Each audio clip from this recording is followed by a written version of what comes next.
നമസ്കാരം. അമിതവണ്ണത്തിനെതിരായി തന്നെ പ്രധാനമന്ത്രി നരേന്ദ്രമോദി തുടങ്ങിവെച്ച ചാലഞ്ച് ഏറ്റെടുത്തിരിക്കുകയാണ് നമ്മുടെ കേരളത്തിന്റെ അഭിമാനമായ പ്രിയപ്പെട്ട നടൻ മോഹൻലാൽ. അമിതവണ്ണത്തിനെതിരായ പോരാട്ടത്തിന് നേതൃത്വം നൽകുന്നതിനും തന്നെ നാമനിർദ്ദേശം ചെയ്തതിലും മോഹൻലാൽ പ്രധാനമന്ത്രിയോട് ആദ്യം നന്ദി പറഞ്ഞു.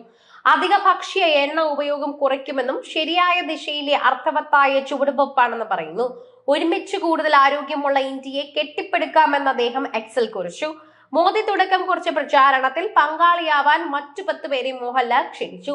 സൂപ്പർ താരങ്ങളായ രജനീകാന്ത്, നമ്മുടെ പ്രിയപ്പെട്ട മമ്മൂട്ടി, ചിരഞ്ജീവി, ഉണ്ണി മുകുന്ദൻ, ദുൽഖർ സൽമാൻ, ടോവിനോ തോമസ്, മഞ്ജു വാര്യർ, കല്യാണി പ്രിയദർശൻ എന്നിവർക്ക് പുറമെ സംവിധായകൻ പ്രിയദർശൻ, മേജർ രവി എന്നിവരെയാണ് മോഹൻലാൽ ക്ഷണിച്ചത്. നമ്മുടെ ആരോഗ്യത്തെ മെച്ചപ്പെടുത്താനുള്ള ഏത് ശ്രമവും ഉദ്യമവും സ്വാഗതാർഹവുമാണ്. ആരോഗ്യമായ ജീവിത സൗഖ്യത്തിന് അടിസ്ഥാനം. അമിതവണ്ണത്തിനെതിരായ പ്രധാനമന്ത്രിയുടെ പ്രചാരണത്തിന്റെ ഭാഗമായിട്ടായിരുന്നു ഉപവസിക്കുന്ന എനിക്ക് സന്തോഷമുണ്ടെന്ന് കൂട്ടിച്ചേർത്തത് അദ്ദേഹം. നിയന്ത്രണത്തോടെ ആത്മസംയമനത്തോടെ തന്നെ ജീവിച്ചാൽ ശരീരത്തെ ദുർമേധസ്സിൽ നിന്ന് സംരക്ഷിച്ചു നിർത്താമെന്ന് അനുഭവിച്ച് നിർത്തിയയാളാണെന്നും താനെന്ന് പറഞ്ഞു. അത്തരമൊരു ശരീരത്തിൽ നിന്ന് ജീവിതത്തിൽ സംഗീതമുണ്ടാകും. അതിന് ജനങ്ങളെ ബോധവാന്മാരാക്കുന്നതാവട്ടെ ഈ ഉദ്യമവും എന്നായിരുന്നു മോദിയുടെ ചലഞ്ചിനോട് മോഹൻലാലിന്റെ പ്രതികരണം. മോഹൻലാൽ അടക്കം 10 പേരെയാണ് മോദി പ്രചാരണത്തിനായി ക്ഷണിച്ചത്. ജമ്മു കശ്മീർ മുഖ്യമന്ത്രി ഒമർ അബ്ദുള്ള, ഗായിക ശ്രേയ ഘോഷാൽ, വ്യവസായി ആനന്ദ് മഹേന്ദ്ര, നടൻ മാധവൻ, ഇൻഫോസിസ് സ്ഥാപകൻ നന്ദൻ നിലഗേനി, രാജ്യസഭാ അംഗം സുധാ മൂർത്തി, ഒളിമ്പിക് മെഡൽ ജേതാക്കളായ മനു ഭാക്കർ, മീരാഭായ് ഭാനു, ഭോജ്പുരി ഗായകരും നടനുമായ നിരാഹുവ ഹിന്ദുസ്ഥാനി എന്നിവരെയാണ് മോദി ചലഞ്ചിൽ ഉൾപ്പെടുത്തിയത്. ഇവർ ഓരോരുത്തരും മറ്റു 10 പേരെ ചലഞ്ച് ചെയ്യണം. അമിതവണ്ണ പ്രശ്നം കൂടി വരുന്ന സാഹചര്യത്തിൽ എണ്ണ ഉപയോഗം 10% കുറയ്ക്കണമെന്നും കഴിഞ്ഞ ദിവസം മൻ കി ബാത്തിൽ മോദി പറഞ്ഞിരുന്നു. ഈയിടെ ദേശീയ ഗെയിംസിന്റെ ഉദ്ഘാടന വേളയിൽ പ്രധാനമന്ത്രി ഇതേ കാര്യം ചൂണ്ടിക്കാട്ടിയിരുന്നു.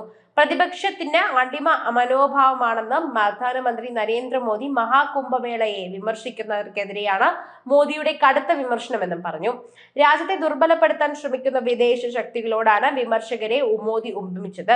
അവർ സമൂഹത്തിനെ ഭിന്നിപ്പിക്കുകയും ഐക്യം തകർക്കാൻ ശ്രമിക്കുന്നുവെന്നും അദ്ദേഹം പറഞ്ഞു.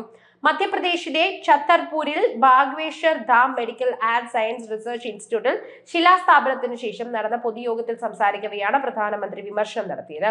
ഇക്കാലത്ത് മതത്തെ പരിഹസിക്കുകയും ജനങ്ങൾ ഭിന്നിപ്പിക്കുകയും ചെയ്യുന്ന ഒരു കൂട്ടം നേതാക്കൾ ഉണ്ടെന്ന് നാം കാണുന്നു. പലപ്പോഴും വിദേശ ശക്തികൾ ഈ ആളുകളെ പിന്തുണച്ച് രാജ്യത്തെയും മതത്തെയും ദുർബലപ്പെടുത്തുവാൻ ശ്രമിക്കുന്നുണ്ട്. ഹിന്ദു വിശ്വാസത്തെ വെറുക്കുന്ന ആളുകൾ നൂറ്റാണ്ടുകളായി ഏതെങ്കിലും ഘട്ടത്തിൽ ജീവിച്ചു കൊണ്ടിരിക്കുകയാണെന്നും പ്രധാനമന്ത്രി മോദി അഭിപ്രായപ്പെട്ടു. അടിമത്തത്തിന്റെ മാനസികാവസ്ഥയിലേക്ക് വീണുപോകുന്ന ആളുകൾ നമ്മുടെ വിശ്വാസം, ക്ഷേത്രങ്ങൾ, നമ്മുടെ മതം, സംസ്കാരം, തത്വങ്ങൾ എന്നിവയെ ആക്രമിച്ചുകൊണ്ടിരിക്കുന്നുവെന്നും ഈ ആളുകൾ നമ്മുടെ ഉത്സവങ്ങളെയും പാരമ്പര്യങ്ങളും ആചാരങ്ങളെയും ദുരുപയോഗം ചെയ്യുന്നുവെന്നും പറയുന്നു. സ്വഭാവത്താൽ തന്നെ പുരോഗമനമാണെന്നും പുരോഗമനപരമായ മതത്തെയും സംസ്കാരത്തെയും ആക്രമിക്കാൻ അവർ ധൈര്യപ്പെടുന്നുവെന്നും പറയുന്നുണ്ട്. നമ്മുടെ സമൂഹത്തെ വിഭജിക്കുകയും അതിന്റെ തന്നെ ഐക്യം തകർക്കുകയും ചെയ്യുക എന്നതാണ് അവരുടെ അജണ്ട. അതുപോലെ തന്നെ അദ്ദേഹം കൂട്ടിച്ചേർത്ത വാക്കുകൾ തന്നെയാണ് ഈ മേൽ പറഞ്ഞത്.